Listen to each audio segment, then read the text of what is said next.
Hey everyone, welcome back to Elemental Cartomancy. I'm coming on today because I've had a very exciting mail day indeed. I've had two things delivered that I was waiting on, and I wanted to kind of unbox them with you and maybe give you a bit of a walkthrough of one of the things that I've received.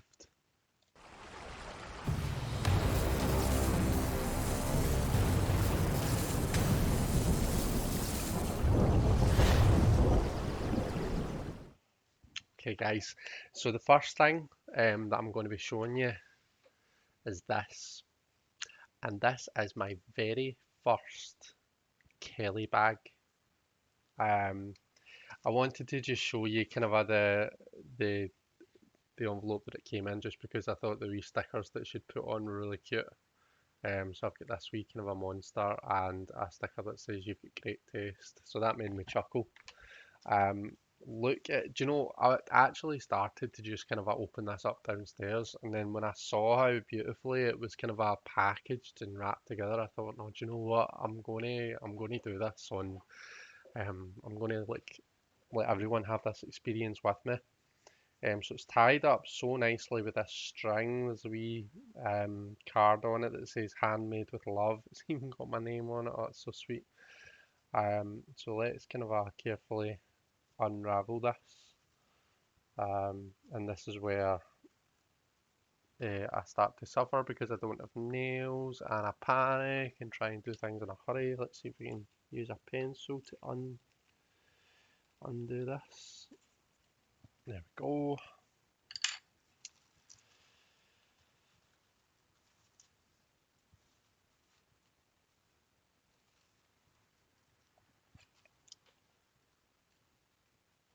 I can see that there's something on top of the tissue paper here.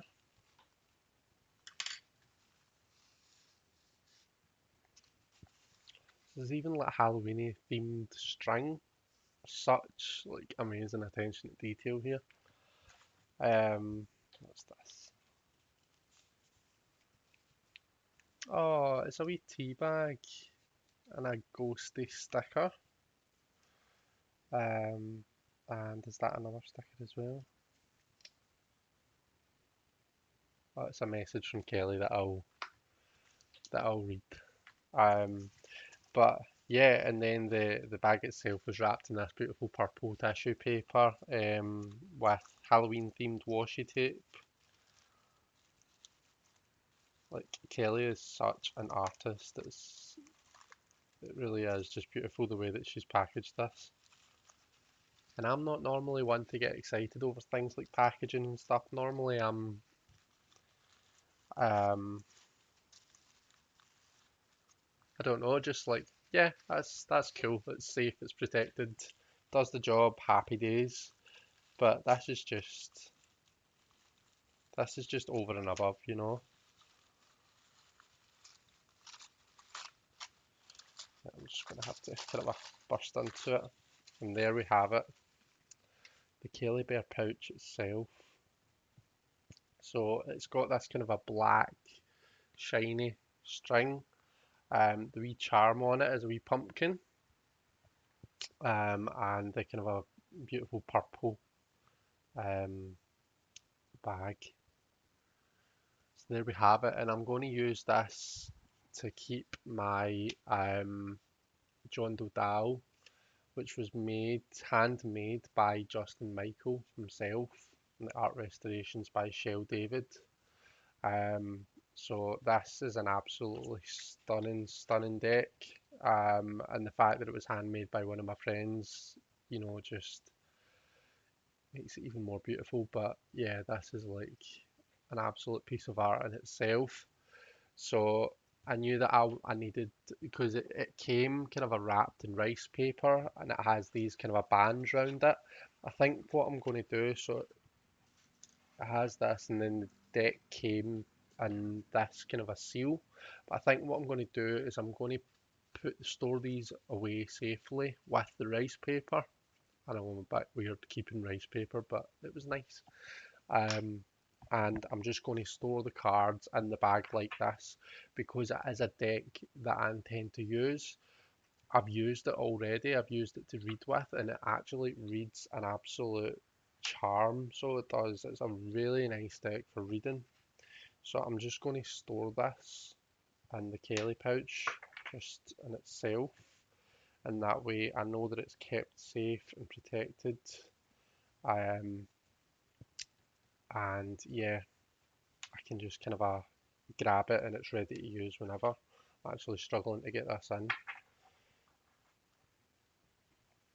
Let's see. There we go. See, because these cards have got pointed corners, the corners are kind of a catching. Um, but yeah, right, there we go. That's it. It's in. So then this can just get wrapped around like so.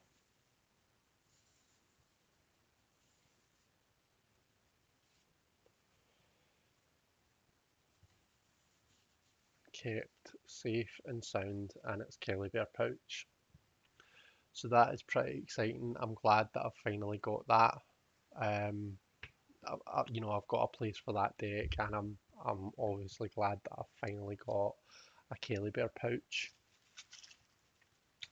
So let me pop that to the side.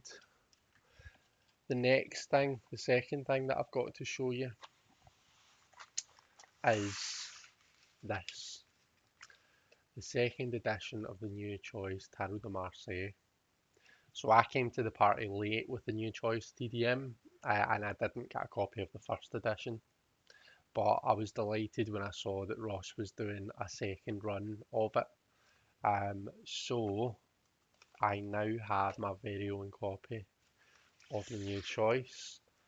So let's get into this. It has come kind of the cellophane and wrap is kind of unsealed, but that's fine because it looks as though it's, you know, it's still been mostly sealed and the box is kind of protected. Don't know, so I don't know if you can see that mark there. I'm not sure if that's meant to be like that or if that's damage that's been done, but you know, it's the box. The whole point in the box is to protect the cards inside, so as long as they're fine, then it's fine. So the box is this lovely matte finish. It's one of these kind of a flip boxes that does that. On the back it says New Choice Tarot de Marseille, second edition. The New Choice Tarot de Marseille is a hand-painted set of 78 exquisite gilded cards created in the cities of Berlin and Ferrara. The figures of this unique deck have been inspired by the classical Middle Age Marseille cards, infused with the avant-garde style of Berlin underground clubbing scene, in particular the queer-themed parties. In addition, the pips have been decorated with some ornate painted florals that refer to the cards' symbolic meaning. Like traditional Marseille decks, the cards are named in French. The included guidebook, entirely in colour, explains not only the meaning of each card, but also the interpretations according to the numerology of the Tarot de Marseille. And you can see here that I've got number 3 out of 500. So that's pretty exciting to have such a, you know, one of the first few editions of this deck. So it opens up, and this is I believe, the kind of the back pattern that we see in the background here, and it says the solution to every problem in our life already lies within us. And that is very much in keeping with my view on how the tarot works. You know, the tarot cards themselves, I don't think that they hold any special powers or anything. I think all of the magic, all of the special powers is in the reader and the querent, and the solutions that they come up with together.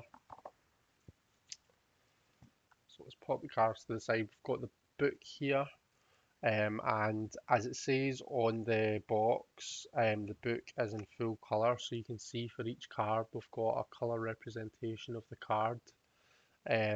We've got some keywords. We've got a wee key phrase here. So, for example, for the lovers, we've got a choice of love. For the chariot, we've got the wind of success. and then it gives us a good paragraph of information about the card. And let's just have a look and see what the pips are like. So we've got some general information on the four suits. We've got some general information on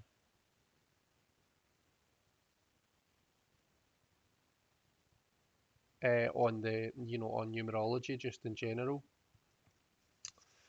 Let's see, so we've got numerology in the court cards, numerology in suits, the oh, exciting. So this is something that might annoy some people, but for me, I find it quite, I like it. There's a wee typing error, can you see it? So the reading key for Tarot de Marseille interpretation, but we've got an extra T in reading. I love things like that, wee quirky things like that. I'm going to treasure that, so I am. But just so you know, there is a wee bit of a typo there. And then we've got the depiction of all four aces, and then we're getting kind of that information on the aces. We've got the ace of swords, cups, coins, and wands.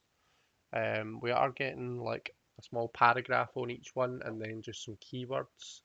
We're getting information on the flowers as well. So you'll have heard me saying when I was reading out the box description, each of the pips is decorated with florals that are supposed to represent the card's meaning. So there's an explanation of the florals that are used, and you can see we're getting the same thing for each of the pips. And then let's see, does it do the same for the courts? Yeah, same for the courts. So we've got the cavaliers, the valets, or the roys.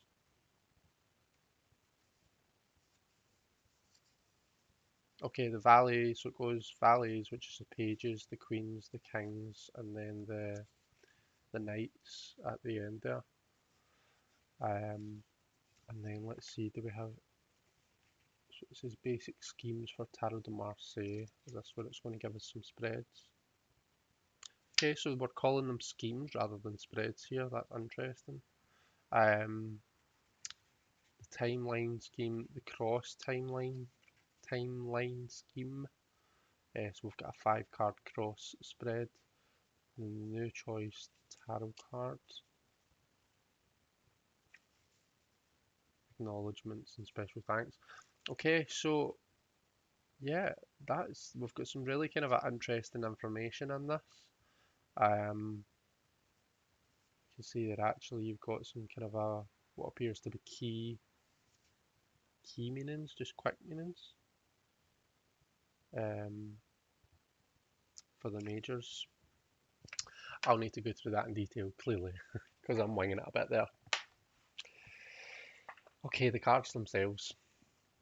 So they come with the seal wrapped around them.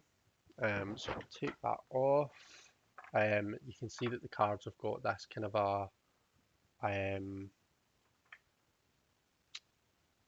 what's the word? Copper coloured gilding. I know in the first edition it was gold coloured, and there was Ross did contact us all when he was thinking about the how to gild them, and he was going between the same gold that he did in the first one and the copper. So obviously decided to go with the copper. Cardstock is beautiful. It's lovely matte cardstock. I would liken it to the Shadowland Tarot. It's kind of like that. For anyone who's got that and is curious to know what this cardstock is like, I would say it's quite like the Shadowland.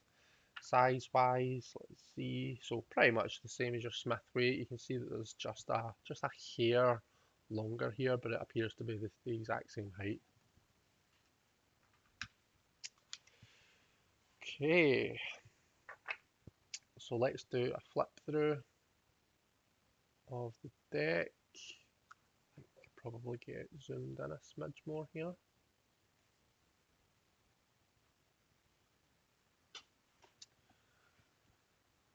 Okay, so we have Lamat, and there's the backs as well, sorry. Same, I believe, as the first edition. Beautiful backs. Better. So some of these cards are sticking together, so I'm just going to have to kind of wow, look at that Papes. She's beautiful. I just love the use of colour here. Absolutely stunning.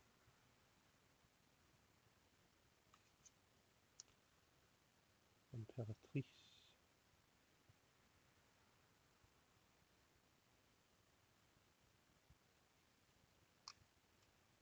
L'Empereur.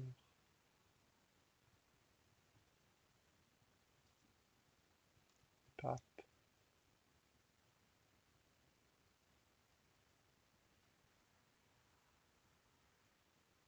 I love how the supplicants are, they've got like the hairstyles that I'm assuming Ross is talking about as being inspired by the club scene, you know, the Berlin club scene.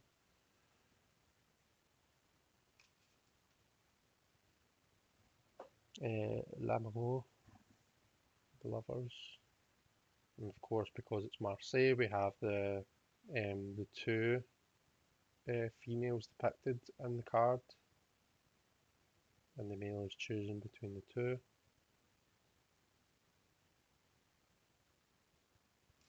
Chariot. The horses here are people with um, horse masks on.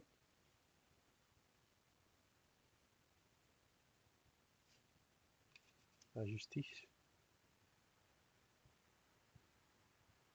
Again, beautiful. Love the colours in the dress. It's the kind of a really popping primary colours.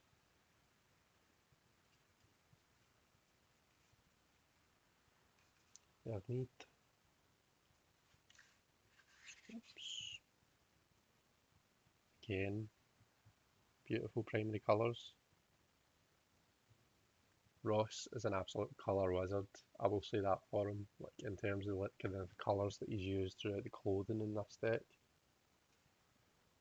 La Rue de Fortune.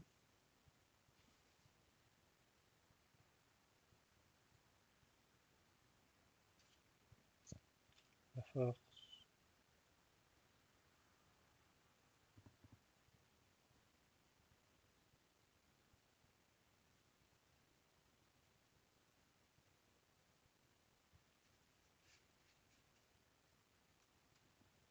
Le Pendu.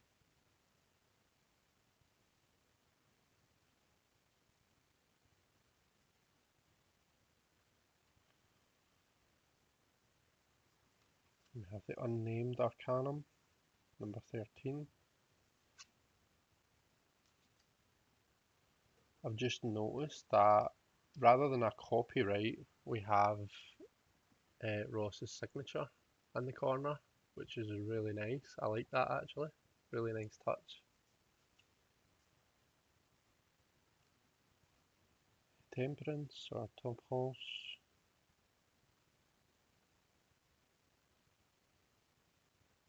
It's really nice. I just love the style of the receptacles. I love that we can see the water inside them. It's just really, really nicely done.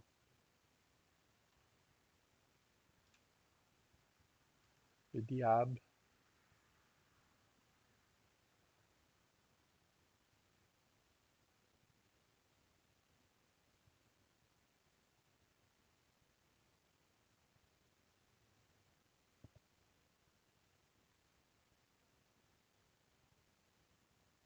La Maison du. Look at the colours and I think it's fire in this one. Beautiful. Beautiful.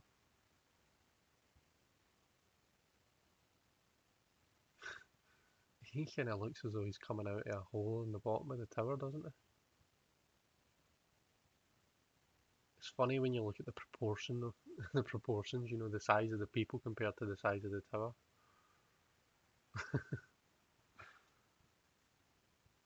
The windows as well, look at the windows on the tower. I'm probably going to say it another like 50 times. Like, just the use of colour in this deck. I mean, look at that. The toile. Just look at the colours. I can see why everyone loves this deck. Like, I can see why this is. I'm sure this is Simon's favourite Tarot de Marseille. I know that everyone raves about how beautiful this deck is, and I get it. I really do get it. La Lune.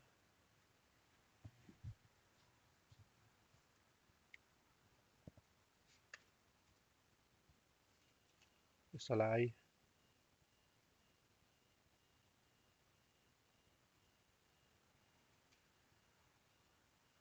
Le Jugement.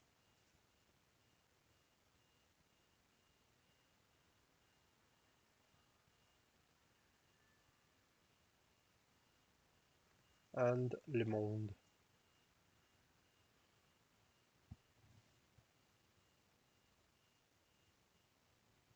So those are our majors, and I have not rearranged this to my preferred order, so we're just going through them in the order, whatever order it is that they're coming. So we're starting off with the swords. We have the beautiful Ace of Swords. We have the 2, 3. These are, standard Marseille pip arrangements, but still, I mean, just again, look at the use of the florals and stuff, even the colour of the swords.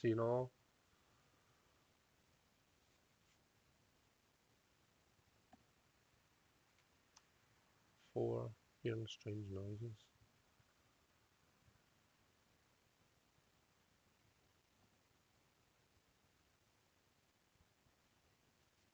5, eye in the swords is really cool. 6. Let's move these to one side actually.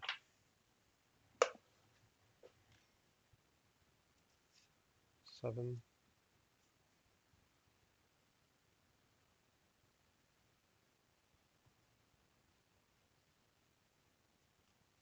8.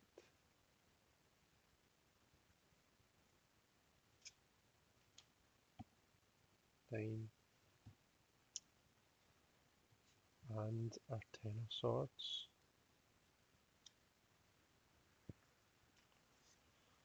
So we have the Valet de Paix.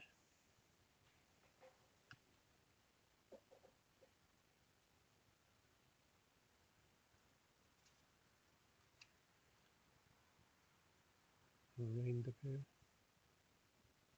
So these appear to be in the order Valet, Reine, which is the Queen, Roy, which is the King, and then the Cavalier, which is the Knight, comes after as the last court.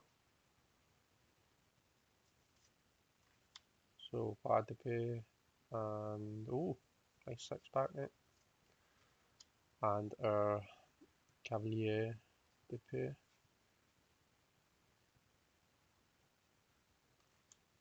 Okay, so we're hitting the cups next. Stunning Ace of Cups.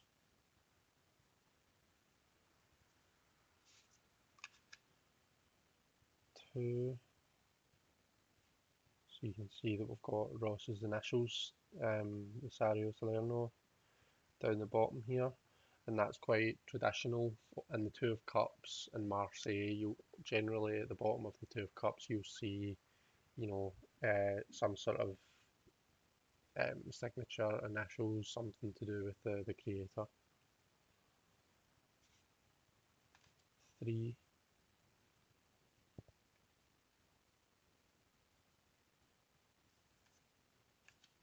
4.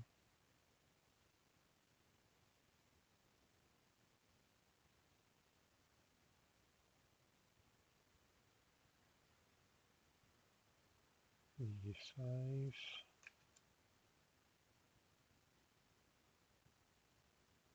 Because these cards are quite new, they're gliding about, so they are on the pile, which is a bit annoying, but it's something that I've noticed always happens when you get a new deck of cards. It's hard to make them stay in a nice neat pile. So hopefully it's not too annoying for you watching. 6,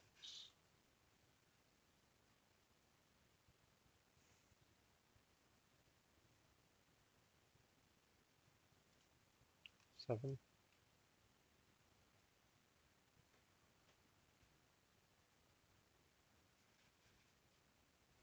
8,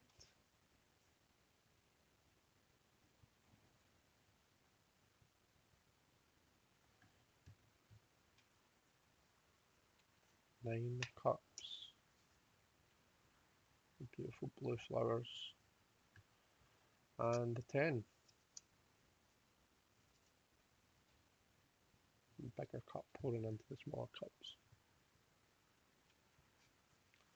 And again we have our valet de coupe,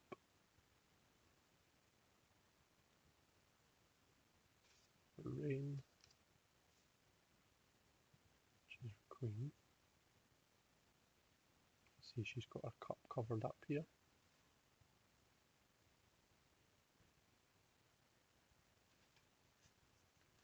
The king,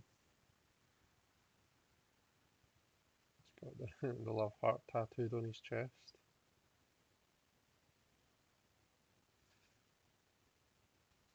And our cavalier, or knight.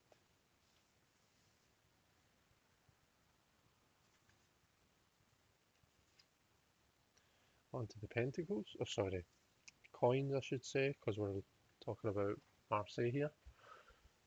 The ace, beautiful roses here. The 2, as you can see we've got, is that Ross? And on the other side we have New Choice Tarot 2017, and I'm not sure who that is.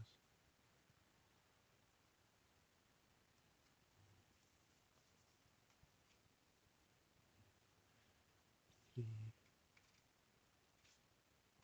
4, 5, 6, 7. You see that kind of a growth around the odd coin out. The 8, the 9,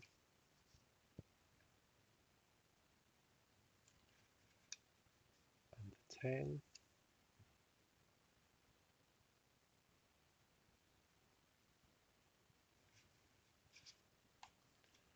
Page, valet,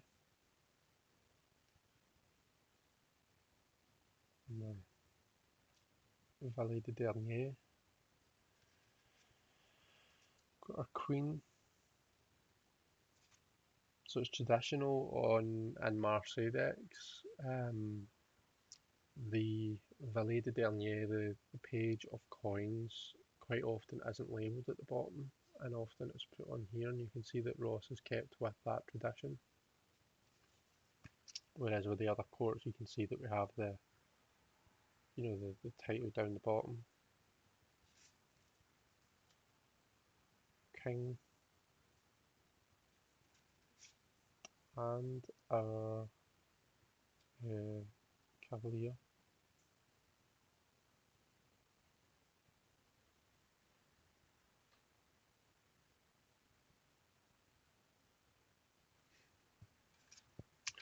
And last but not least, we have our batons. Some beautiful ace. You can see the wand growing in girth as it rises up.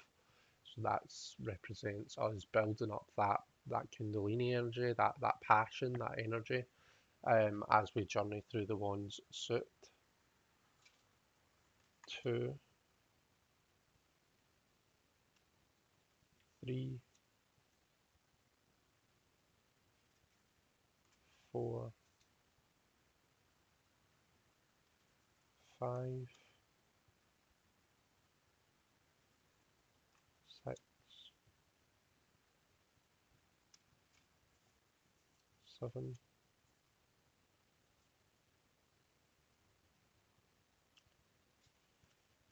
8,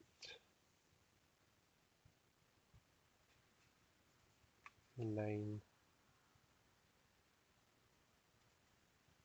and 10. Have our fillet.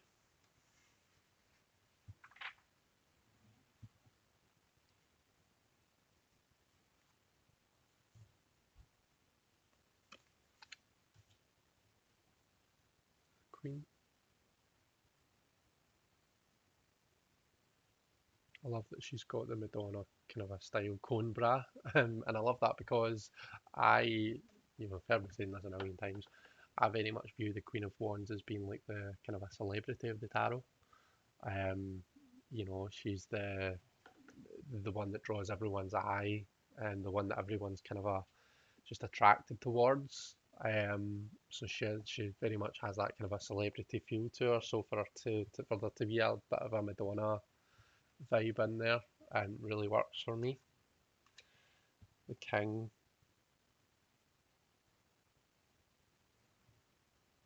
and knight.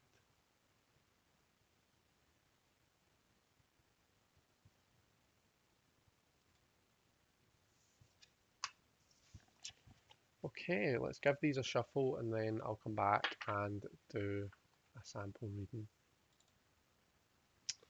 Okay guys, shuffle wise, it is one, if you're going to riffle shuffle it and you want it to keep the gilding, you're going to have to be really careful.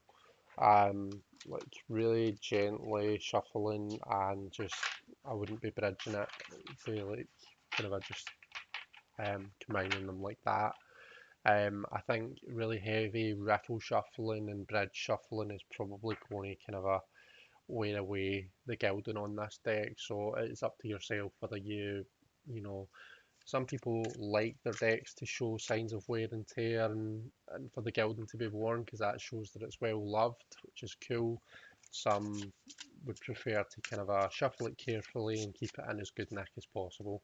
I'll probably be one for shuffling it quite carefully, but I don't think I'll be like absolutely gutted if, if there does get a bit of a chip on the gilding.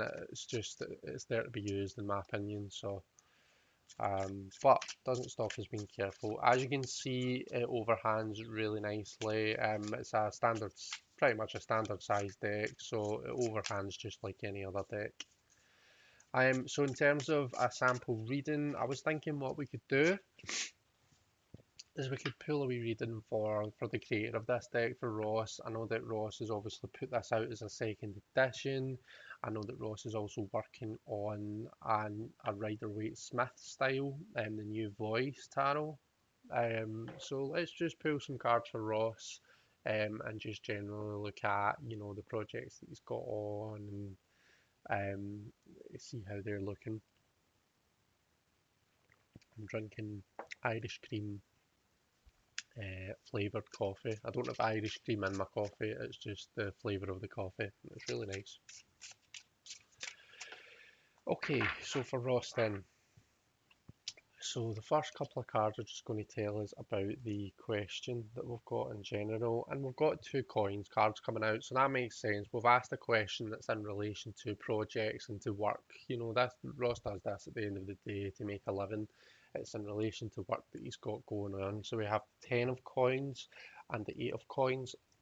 One thing that we see demonstrated nicely here, that I did mention the signature before, but traditionally in TDMs, it's quite difficult to tell. In fact, it's nigh on impossible to tell whether a card is right way up or reversed. So, given that the signature is in the bottom left of the card, then it's you can tell whether your card is coming up upright or reversed if you choose to read reversals. I know that on a lot of decks, like the Grimoire, I think some people put a dot on some of the cards so that you can tell. So there's no need to do that here. So we've got the 10 and we've got the 8, both really high earth energy cards, both showing real kind of accomplishment in the suit of coins, the element of earth.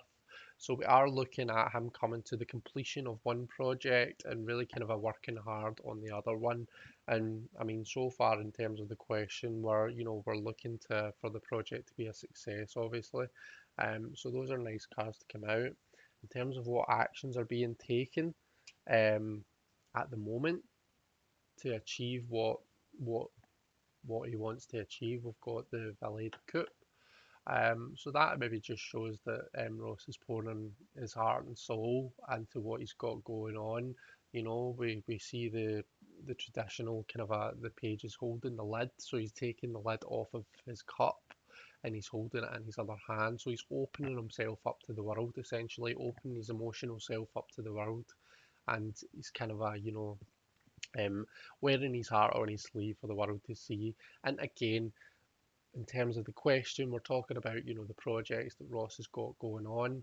I don't know if anyone saw my friend Jilly Littles and Crone's channel a few months back when she had Ross on. But it does come across as a very open and bubbly person. Just a kind of a really kind of a down to earth and um, like easy to get along with person. So the kind of the Valley de Coupe does make sense in that context. Um, but yeah, it shows that it's very much like kind of art and um, pouring a lot of himself into his work and what he's doing.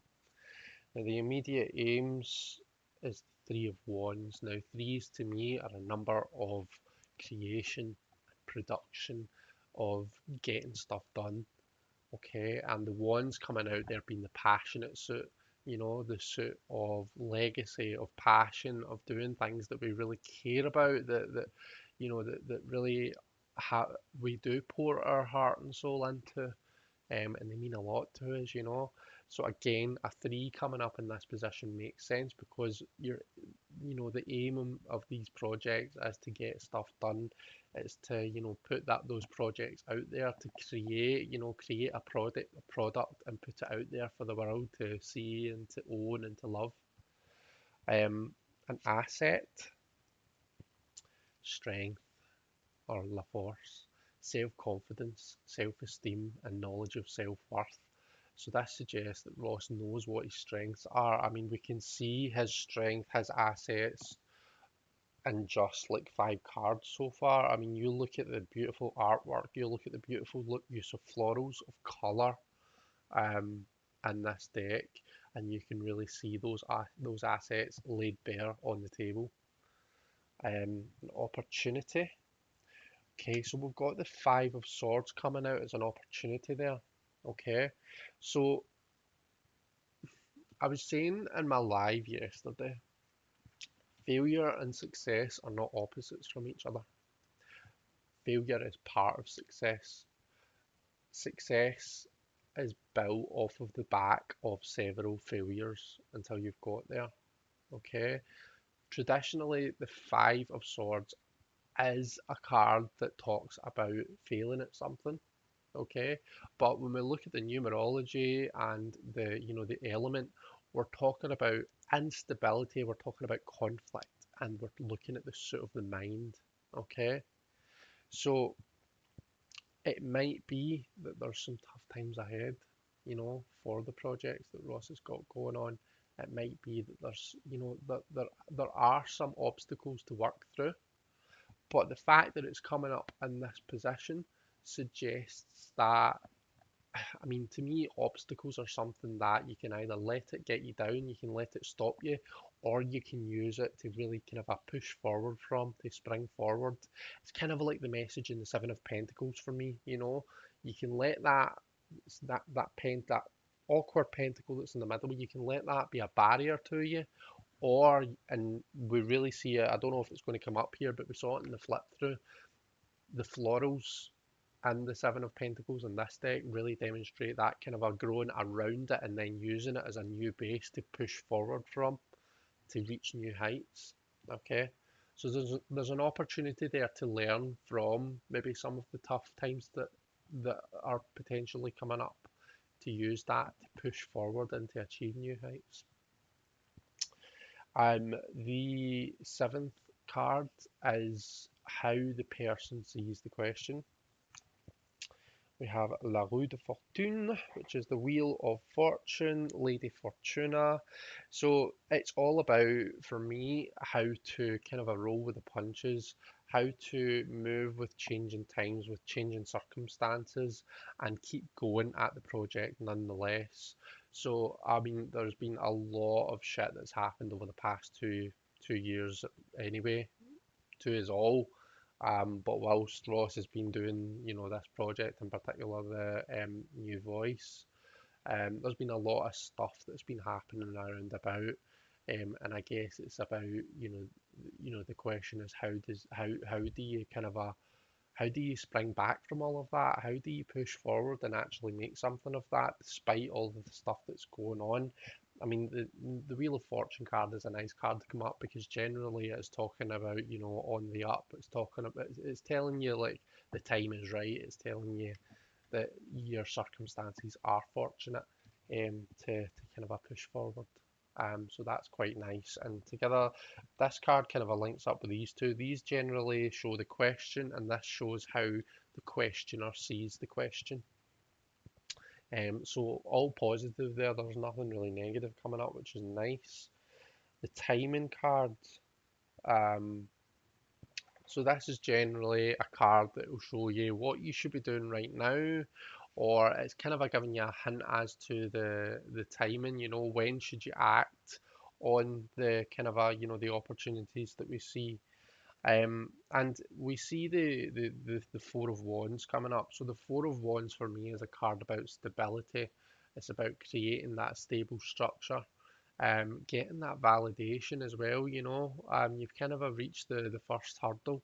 You've got over the first hurdle, or you've reached first base, and now is a time to kind of just relish in the joy and the accomplishments that you've achieved so far. Um, but of course, it's not the end. The four is not the full culmination. It's not the full achievement of the entire suit. You're not even halfway. Okay, so this would suggest that now is a time to kind of and which makes sense because we've got this deck is being put out right now. So now is a time to give yourself a pat on the back for the fact that this is coming out and that people are loving it and enjoying it and starting to receive it, but there's still work to be done.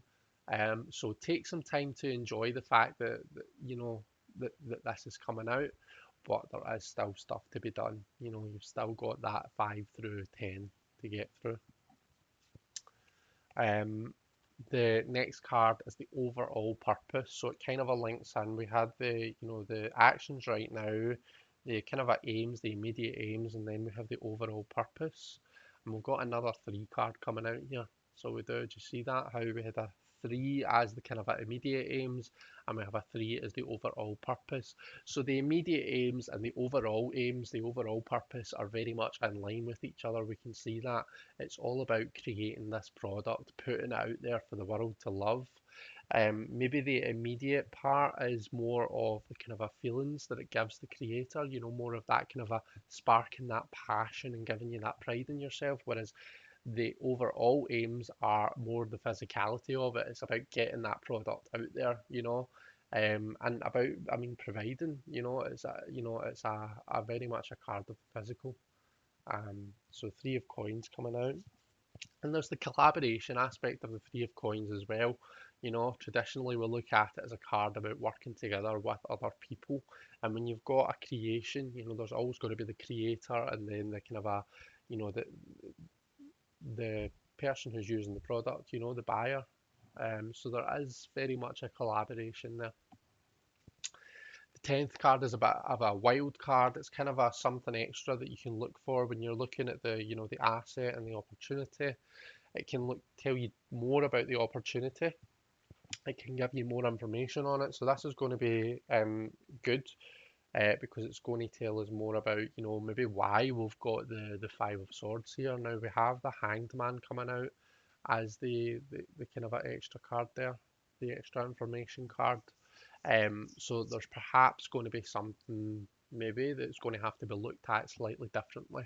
Okay, maybe going to have to take a slightly different point of view in order to see the way forward.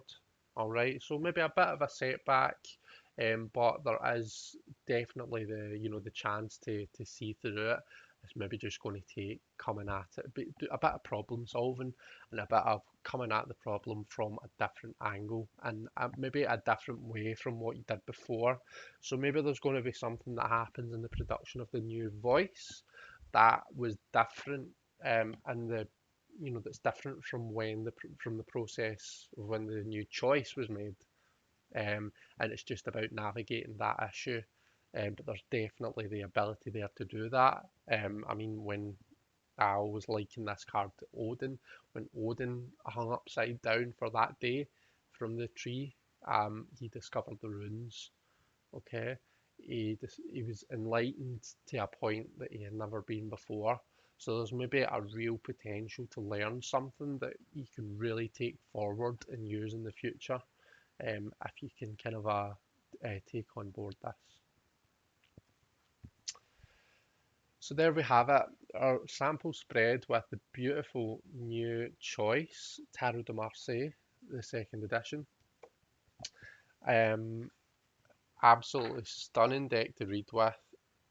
Just the tactile experience of it, the experience of using the cards, shuffling them, handling them, slinging them, having them on the table with this beautiful burst of colour is really something else. So thank you so much to Ross, for producing this deck. I'm so happy to have received my copy. It's absolutely beautiful. Um, Thanks very much to all you guys for watching this. I hope that you've enjoyed. Take care, everyone, and I'll hopefully see you in the next video. Bye bye for now.